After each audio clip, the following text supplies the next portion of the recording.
Hello, this is BBC News. I'm Anthony Zara. We start with breaking news, and one of the Prime Minister's closest aides, his Director of Communications, Lee Kane, is to resign. The former journalist at the Daily Mirror has worked alongside Boris Johnson for years, initially working on the Vote Leave campaign during the EU referendum. His resignation comes amid reports of internal tensions at Downing Street. Beth has the rest of this evening's news. The UK has become the first European country to record more than 50,000 coronavirus deaths. Boris Johnson said the figures show the country is not yet out of the woods. Sir David King, who was the government's chief scientific advisor from 2000 until 2007, says the government reacted too slowly at the start of the pandemic. We should, in February this year, have already started preparing for the pandemic, as, for example, Greece did.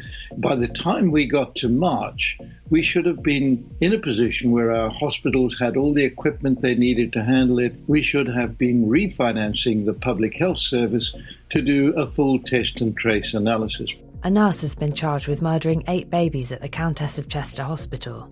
Lucy Letby, who is 30 and from Hereford, is also charged with 10 counts of attempted murder. All the cases date from June 2015 to June 2016. She is due to appear in court tomorrow.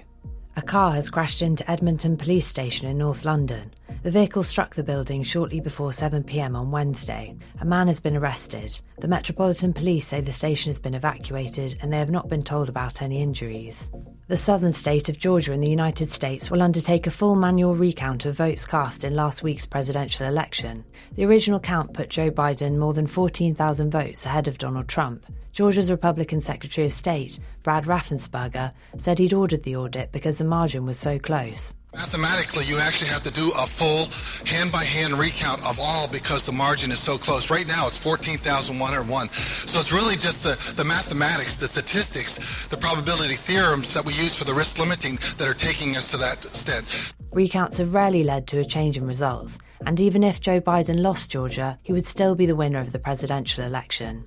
And finally, a 6-year-old boy has been congratulated after his kind deed was copied, setting off a chain of goodwill. Blake Durham was at a drive-through McDonald's in Stockton-on-Tees when he decided to buy food for the people behind him, an act that was then replicated down the queue. I'm Beth Timmins. Thanks for listening. We'll have more later.